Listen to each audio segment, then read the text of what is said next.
Bonjour tout le monde, bienvenue à cette émission de Ça roule. Aujourd'hui, on vous présente deux véhicules qui ont pour seule ressemblance leur nombre de roues. L'un est synonyme d'un petit VUS utilitaire familial et l'autre de puissance. Effectivement, aujourd'hui, on va évaluer de façon très rigoureuse le petit Honda HR-V, mais c'est cette Mustang Shelby GT350 qu'on va évaluer de façon scientifique, très scientifique.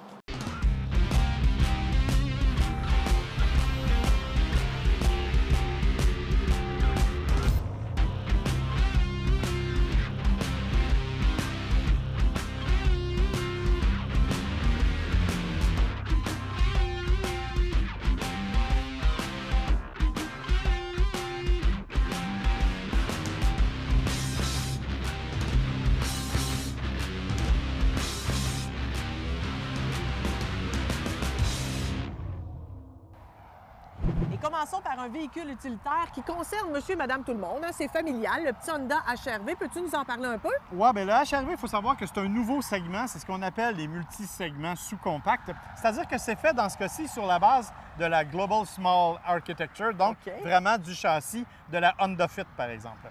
La différence, c'est que sous le capot, c'est pas le moteur de la Honda Fit, c'est celui de la Honda Civic, un moteur de 1,8 litres, 141 chevaux.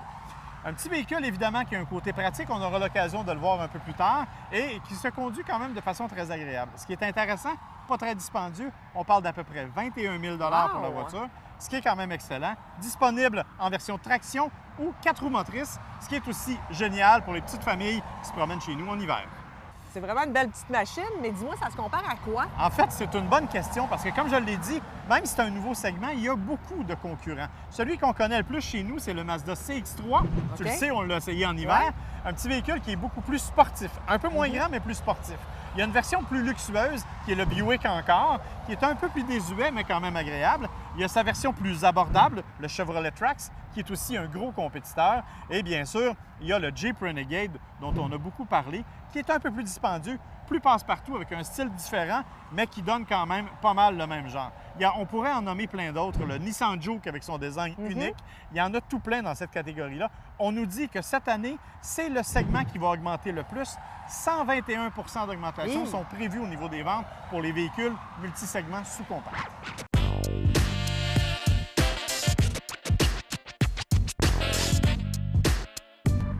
Bon, alors maintenant, Marc, on sait un peu à quoi on peut comparer cette voiture-là. Moi, j'aimerais qu'on commence par l'apparence générale. Ouais, écoute, évidemment, c'est une Honda très traditionnelle. Ce qu'on a à l'avant, c'est la calandre qu'on appelle la calandre en H. C'est tout à fait distinctif. On la voit venir de loin, on la remarque facilement. Ce qui est intéressant, comme je te l'ai mentionné, c'est que c'est bâti sur le même châssis que la Honda Fit. Évidemment, parce qu'on a voulu en faire un multisegment, on joue la carte un peu plus élevée, un peu plus large, un peu plus haut. Attends, je t'arrête. Qu'est-ce que tu veux dire par c'est bâti sur le même châssis que la Honda Fit? Parce qu'une Honda Fit, c'est tout petit. C'est-à-dire qu'en fait, non, les dimensions sont assez similaires. OK. Ce qui se passe, c'est qu'on utilise la même plateforme de base, la même architecture de base, à laquelle on greffe, bien entendu, des carrosseries différentes. On peut étirer un peu l'empattement, mais en général, la structure élémentaire qui sert à la voiture est la même que Ils ont le même squelette. Même squelette, Parfait. exactement. OK. Et à partir de là, ce qu'on a fait, c'est qu'on a justement greffé une carrosserie différente. Comme on le voit, il y a une espèce de ligne de toit très courbée. On a voulu lui donner une allure un peu d'un coupé deux portes. Évidemment, ça demeure un petit multisegment. On s'entend pour dire que c'est plus ou moins réussi, mais on a réussi à le faire quand même. Intéressant, un élément fort intéressant, c'est la poignée de porte qu'on a vraiment voulu dissimuler ici pour la rendre plus accessible et pour s'apercevoir en fait qu'elle est beaucoup moins visible. Pour le reste, ça demeure un véhicule qui est assez conservateur dans le style. C'est pas nécessairement la plus innovatrice des trouvailles de Honda. Quand même intéressant. À l'intérieur, bien là, ça se gâche un petit peu pour être honnête, parce qu'on se retrouve avec un véhicule qui est bien fini, là. Tu sais, il ne faut jamais mettre en doute le fait que c'est une qualité Honda. C'est bien fait, c'est beau, mais c'est un petit peu ordinaire. Les plastiques sont ordinaires. Je te mettrai au défi un peu plus tard d'essayer d'aller brancher un téléphone à l'intérieur d'une des prises USB cachées à l'intérieur de la console centrale, ce qu'on appelle une console flottante, avec un espace de chargement. Bref, c'est joli, c'est mieux fait que dans la Fit, c'est moins étriqué. La Fit, c'est un peu n'importe quoi. Ça, on a quand même mieux réussi. Mais honnêtement, moi, je trouve que c'est une voiture qui aurait avantage à être un peu plus innovatrice. Parce qu'on vise une clientèle jeune, une clientèle dynamique. Honnêtement, on fait plus dans l'espèce de minivan de style que vraiment dans le multisegment proprement dit. Et tu sais, tu as essayé le CX3 par exemple, qui est beaucoup plus funky Ouais, c'est vrai. que le HR-V peut l'être.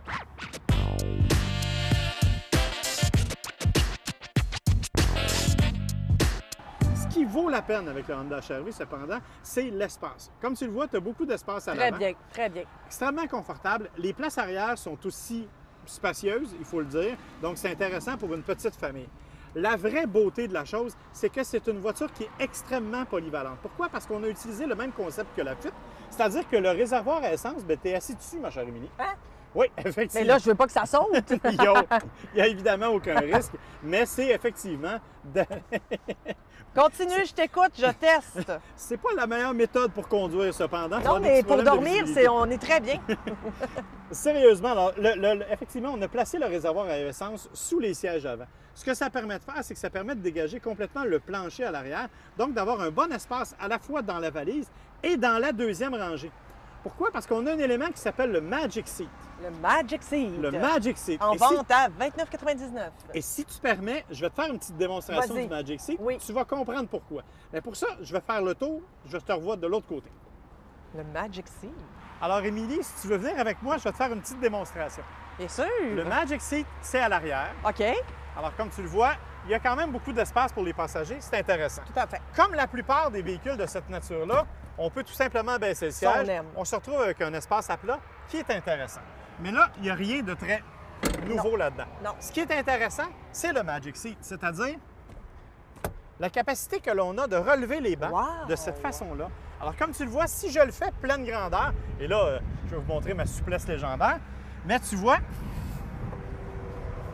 j'ai quand même de l'espace pour maintenir un petit bonhomme dans la voiture. Ce que ça veut dire, en fait... C'est que si on veut te transporter, on peut le faire si on n'a plus de étalon. place ailleurs. Et en fait, ça supporte même le poids. Non, mais sérieusement, ce que c'est comme tu vois, la hauteur est assez importante. Ça permet même de transporter une bicyclette de façon latérale. Il y a assez d'espace. Toi qui collectionnes les plantes, c'est parfait. Tu mets ta plante debout, il n'y a pas de problème. Je me vois déjà au Ikea avec cette voiture-là. Bien, effectivement, c'est un peu pour ça. Alors là, je vais essayer de sortir gracieusement. Oui, vas-y. Alors, comme tu vois, c'est très facile à utiliser en plus parce que tu n'as que la patte. Voilà, c'est revenu en place. Et si tu veux tes nombreuses boîtes Ikea, ben voilà. Alors, c'est un des éléments les plus importants. Pourquoi? Parce que ça permet à la voiture, au HR-V, d'avoir plus d'espace de chargement qu'un véhicule comme le Volkswagen Tiguan, par exemple, qui pourtant est beaucoup plus gros, Ouais, beaucoup plus ouais. imposant comme VUS. Alors, honnêtement, ça, c'est pas mal la plus belle réussite que le Honda HR-V a pu nous montrer. Bon, alors là, on va parler du coffre arrière qui me semble assez grand quand même. Écoute, c'est un très, très grand coffre arrière, tu vois, oui. Tout à fait. Oui, oui. Voilà. Écoute, je confirme. On est bien. Bon, bye, Émilie. On peut Non, faire un petit pique-nique dedans. évidemment, comme je te l'ai dit, c'est un coffre qui est très grand parce que tu peux l'avoir complètement à plat. Ça aussi, c'est une bonne nouvelle parce que dans la plupart des rivaux, on pense au CX3, tu te rappelles, on l'a essayé, on a transporté toutes sortes d'affaires à l'intérieur. C'était compliqué à ménager tout ça.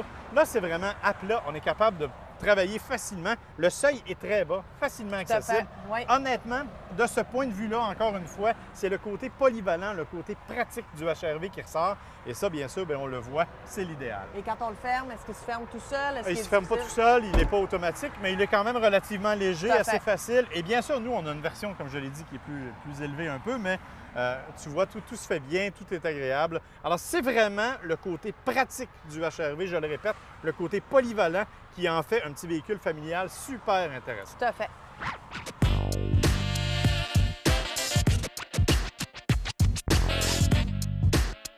Marc, tu Oui. me connais. Moi, ce qui m'intéresse d'une voiture, c'est les gadgets. Gadgets. Écoute, ça ne sera pas très, très grand intérêt. Il n'y en a pas tant que ça, les gadgets. Il y en a quand même quelques-uns parce qu'on a la version la plus équipée du HR-V, mais c'est pas exceptionnel. En fait, en termes de gadgets, il n'y a rien de vraiment différent. Sinon, un écran tactile qui est un peu compliqué pour rien, en fait, parce qu'il y a des applications dont on ne peut pas se servir. AA, par exemple, est une application de musique en ligne, mais qui n'est pas... En fait, il faut la brancher sur ton téléphone cellulaire et être membre, c'est un peu compliqué. Il y a évidemment toutes les connexions disponibles, HDMI, iPod, USB, tout ça, qui sont placées directement en dessous de la console. Ah, OK, c'est un Alors, peu loin, ça. Ça demande un petit peu de contorsion pour y Ouais, arriver, c'est ce ouais. que je t'expliquais tout à l'heure. En revanche, si tu vas dans le menu, tu vois, tu as un écran tactile ici, qui est un peu... le volume est là. Ça, c'est l'autre partie qui est dérangeante parce que quand tu roules avec la beauté de nos routes actuelles, essayer de trouver le volume, c'est pas simple. Heureusement, tu as des commandes qu'on appelle des commandes redondantes au volant. Ça nous permet donc de jouer avec le volume de façon beaucoup plus efficace. Dans ce cas-ci, on a l'ensemble des réglages disponibles, y compris la navigation, bien entendu. Ça, je pense que, encore une fois, c'est une option qui est assez dispendieuse, mais qui vaut quand même la peine si Est-ce on qu'il l'a. faut payer pour les mises à jour? Il ne faut jamais payer pour la mise à jour. Tu payes pour l'installation, ça coûte plusieurs centaines Ah, de c'est dollars. pas mais à une fois- faire avec la voiture? Non, c'est pas à faire Oh, avec la ben voiture, c'est voyons. vraiment une option. OK. Ce qui est intéressant, c'est le Link Connect. En fait, c'est le Link Connect, ce que ça te permet de faire quand tu as branché un téléphone intelligent, soit Apple, soit Android, tu utilises tes systèmes directement comme si l'écran était ton téléphone. D'accord. Donc, les menus sont transposés là. C'est Apple CarPlay, c'est Android Auto. C'est la version la plus simple. En termes de gadgets, on a pas mal déjà fait le C'est tour. juste comme ça? tu vois, il n'y a pas Il n'y a grand-chose. rien d'autre. Pour le reste, bien sûr, un écran tactile, encore une fois, pour la climatisation. Les palettes pour changer de vitesse au volant, mais c'est une transmission CVT. Honnêtement, on s'en sert très peu. Bien sûr, la connectivité Bluetooth, mais ça, c'est devenu un standard dans l'industrie fait. si on ne l'a pas. Des systèmes qui sont intéressants quand même, notamment le système d'aide au changement de voie. Donc, si tu changes de voie sans avoir clignoté, la voiture va t'aviser. Ah, bon. Et une des particularités des voitures Honda, et ça, c'est très intéressant, c'est cette petite affaire Ah, c'est qui bien. s'appelle le Lane Watch, qui, en fait, quand tu mets le clignotant vers la droite, il y a une caméra qui s'active dans le rétroviseur qui te permet de voir l'angle mort. Donc, tu sauras, par exemple, s'il y a un vélo ou s'il y a un cycliste qui s'en vient. Et ça, c'est sur tous les véhicules Honda. Alors, aussitôt que tu enclenches le clignotant, ça part. Quand Mais ça on ne marche est- pas pour Mais ça ne marche pas pour la gauche. Parce que parfois, quand on est stationné, il y a des cyclistes qui arrivent de ce côté-là aussi. Ouais, ça, à ce moment-là, ça serait un détecteur d'angle mort. Mais pour le moment, OK, nous, seulement à c'est droite. vraiment à droite. Et ça, c'est sur tous les véhicules. Maintenant qu'on a fait le tour, on va regarder une petite capsule conseil, le temps que nous, on s'installe, parce qu'il faut aller l'essayer, là, ce véhicule-là. Avec plaisir, ma chère.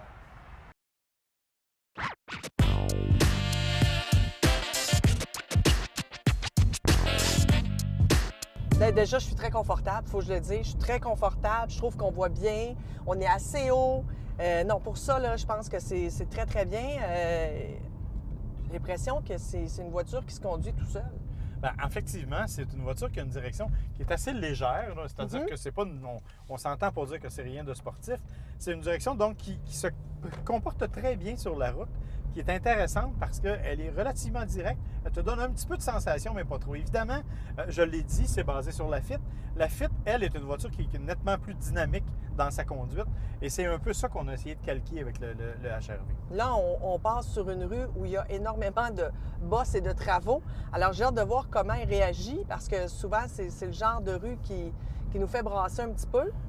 Oui, mais Mais tu tu vois, vois, ben oui, quand même, on pourrait garder un café sans trois renversés, d'après moi. oui, non, en fait, c'est pas si mal. Et ce qui est Oui. intéressant de ces suspensions-là, en fait, c'est qu'elles ont 2 pistons.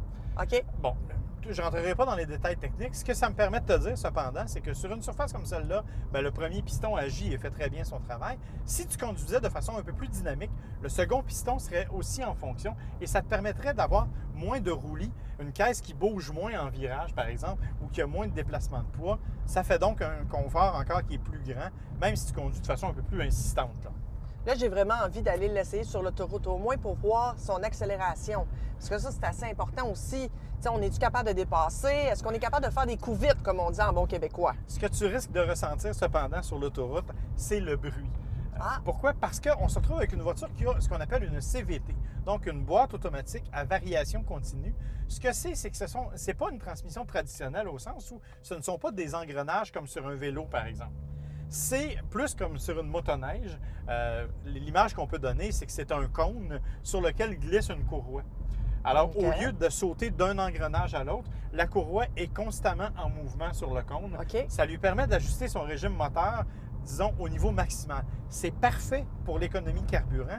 C'est un peu moins parfait pour le plaisir de conduite parce que ça fait... On a parfois l'impression que ce qu'on appelle virer de sourd. On a l'impression que la transmission glisse et c'est moins agréable. Ça crée aussi, malheureusement, un peu de bruit en accélération. Et les Honda, malheureusement, ne sont pas réputés pour leur insonorisation. Là, je vais te laisser accélérer parce qu'on arrive en embranchement de l'autoroute. Alors, je vais te laisser entendre le son de l'accélération. Tu me diras ce que tu en penses après. Je veux juste pas entendre le son d'un accident, donc je vais juste laisser passer le camion. quand même, ça va. C'est Oui. pas si mal.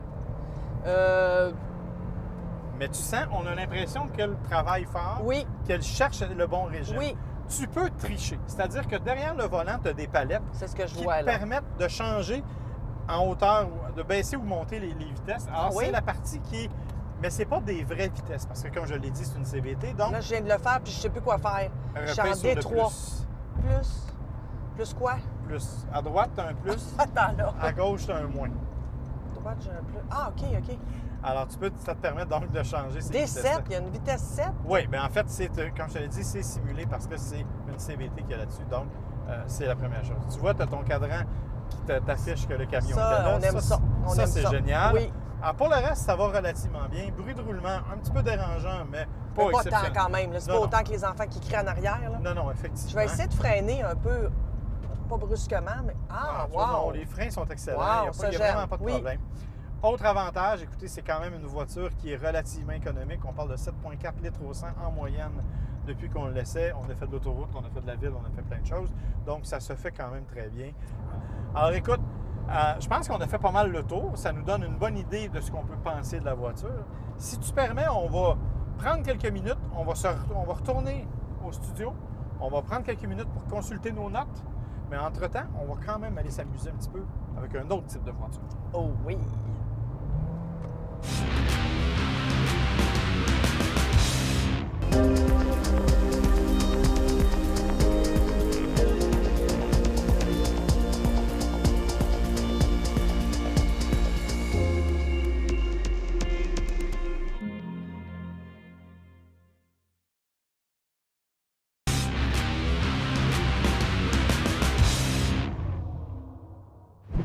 Bon, enfin, Marc, là, c'est le temps de parler de la Mustang, sauf que on a déjà fait des Mustangs à l'émission. Est-ce que c'est la même chose? Non, pas tout à fait. En fait, tu as raison, on a déjà parlé de Mustang, mais c'était la Mustang GT. Et rappelle-toi, notre but, c'était surtout la consommation de Je carburant. m'en rappelle. Aujourd'hui, il n'est pas question de ça parce qu'on a la Mustang la plus puissante que l'on peut trouver sur le marché. Et nous, on va l'essayer et on va aussi la faire essayer par des vrais spécialistes.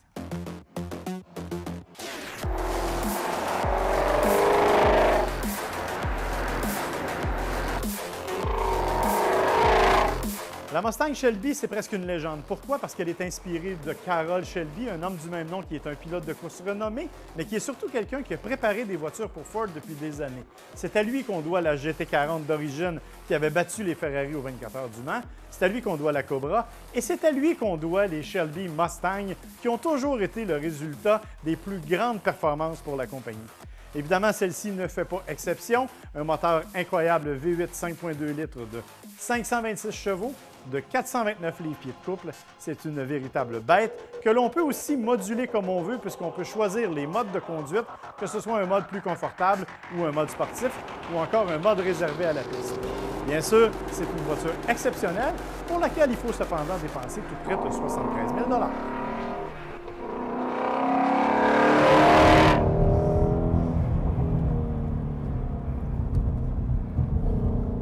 Ah, ça tient bien la route, hein? Oui. Non, il va doucement la Eh chaussée. là là! C'est juste pour le son. Mais on sent qu'on est collé dans le fond. Ouais. On est collé. Tu sens, regarde les bosses.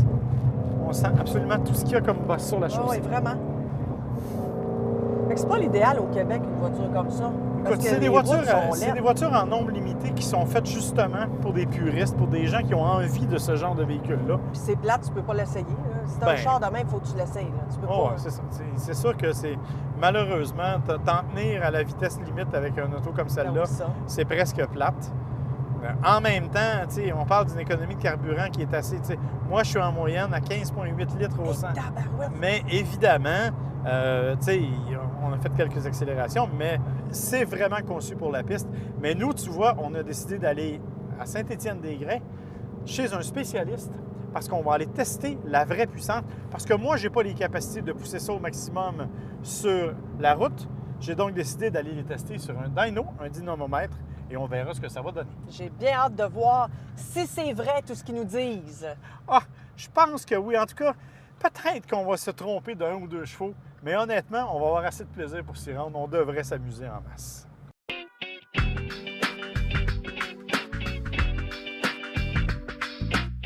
Chez SDP Autosport à Saint-Étienne-des-Grès, on a la plus grande surprise de notre vie. Pourquoi? Parce qu'ici, on a un atelier qui est très bien équipé pour préparer la plupart des moteurs des voitures de course. En fait, quand on a eu l'occasion de faire le tour du garage, on a découvert une machinerie spectaculaire à la fine pointe de la technologie, capable de confectionner des pièces de moteur de haute performance avec des matériaux de toute dernière technologie. On a aussi un dynamomètre qui permet de savoir exactement et avec précision la puissance des moteurs et d'ainsi apporter les ajustements prévus pour être performant en course. Bref, honnêtement, la plus grande performance chez SDP Autosport, c'est l'atelier lui-même.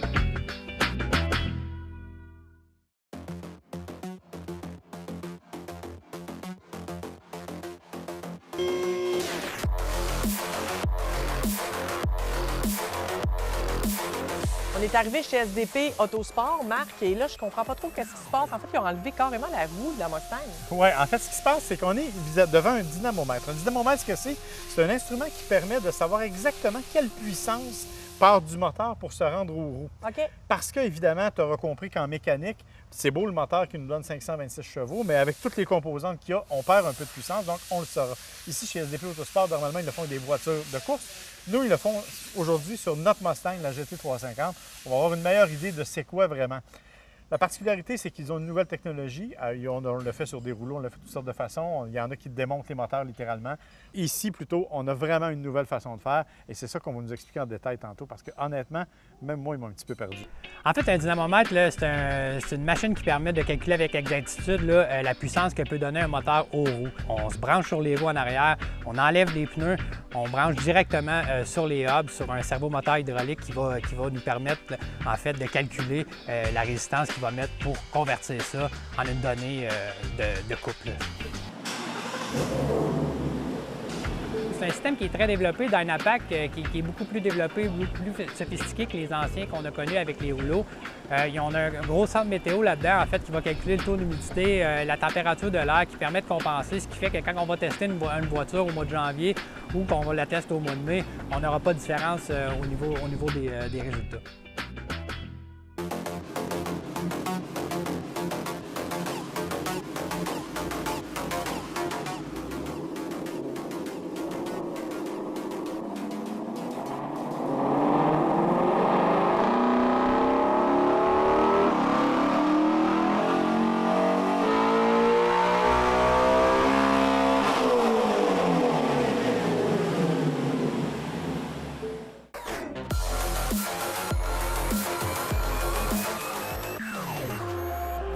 Ouais, en fait, la Mustang GT 350 nous présente un bon résultat. En fait, ce que je conclus de ça, moi, c'est qu'au niveau de la perte de puissance, ils ont travaillé beaucoup sur la motricité, perte de friction, alléger des pièces en rotation, tout ça, ce qui permet d'amener une plus grande puissance en arrière. Je pense que c'est un bon résultat du côté de Ford.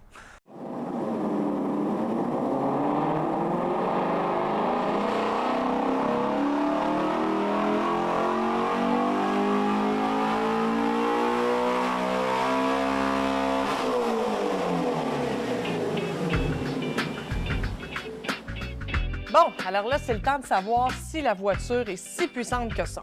Bien, en fait, ce qu'on sait déjà, c'est que par rapport au test qu'on a fait, pas nous, mais les gens de SDP Sport, on va le dire, c'est une voiture qui est surprenante. Pourquoi? Parce qu'elle est normalement de 526 chevaux, 429 livres-pieds de couple.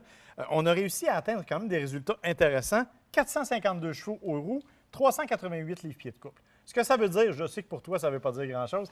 Ce que ça veut dire, en fait, c'est qu'il n'y a pas beaucoup de perte de puissance. Pourquoi? Parce que là-dessus, on a allégé beaucoup de composantes. On a utilisé un vilebrequin à plat, comme on le fait, par exemple, chez Ferrari. Ça permet donc de limiter beaucoup la perte de puissance qui s'en va aux roues. Pour le reste, bien, Émilie, tu es capable, comme moi, de juger si tu aimerais ça avoir ça comme voiture de rue.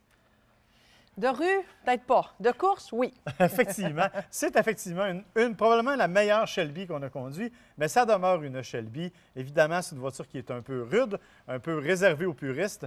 C'est pas nécessairement mon choix. J'aimerais bien une Mustang un peu plus tranquille, mais je me suis bien amusé à la conduire pour quelques jours. Plusieurs pensent qu'utiliser une essence super dans une voiture qui n'en a pas besoin peut accroître les performances, augmenter la durée de vie du moteur et même diminuer la consommation d'essence. Eh bien, vous avez tort. Moi, ce que je vous recommande, c'est d'utiliser les recommandations du manufacturier que vous trouvez soit dans votre manuel d'utilisateur ou dans votre portière à gaz. C'est jeter de l'argent par les fenêtres d'utiliser une essence super lorsqu'elle n'en a pas besoin. Par contre, si vous utilisez une essence ordinaire dans une voiture qui nécessite un indice d'octane supérieur à 91, vous pouvez endommager le moteur, créer de la détonation et vous allez augmenter grandement votre consommation d'essence. Bref, en conclusion, vous devriez utiliser ce que votre manufacturier vous recommande. C'est le meilleur conseil que je peux vous donner. Bon, alors Marc, malgré le fait qu'on ait eu une superbe Mustang aujourd'hui, la vedette, ça reste le Honda HR-V. Puis là, c'est le moment de l'évaluer. Oui, effectivement, c'est le moment d'évaluer. Si tu te rappelles, on avait dit qu'on l'évaluerait sur 5 aspects différents. Mais ma chère Émilie, c'est le moment de donner tes notes.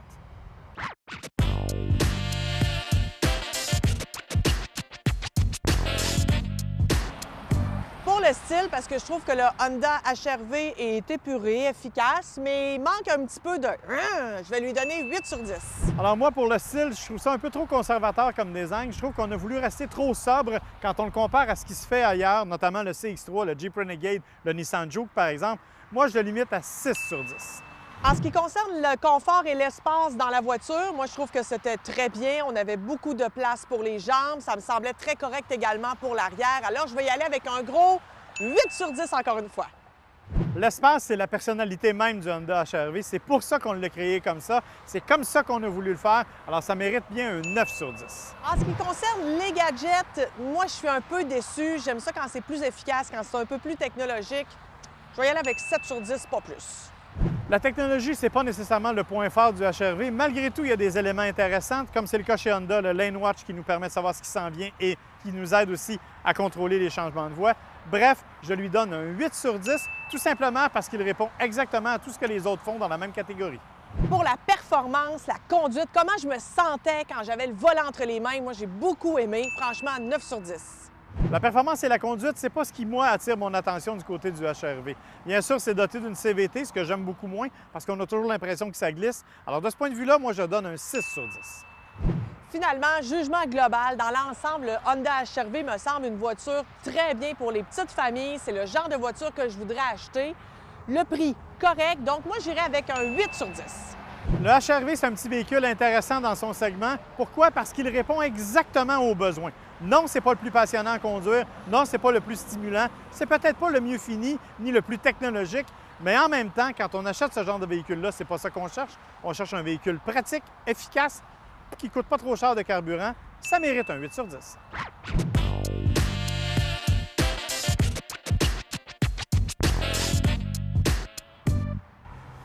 Alors, c'est ça qui met fin à nos essais pour aujourd'hui. Émilie, je pense que tu as bien aimé le Honda HR-V. Ah oui, tout à fait. Je pense que c'est vraiment une voiture qui est bien adaptée pour les familles, les gens qui bougent beaucoup.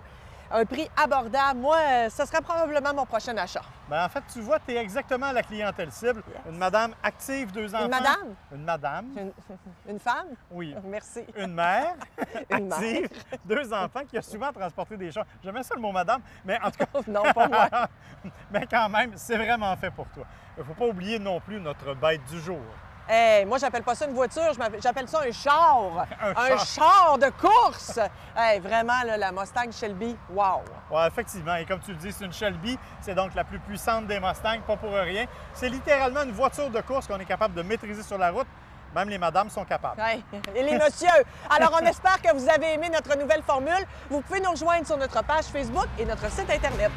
Bonne route! Bonne route, à bientôt.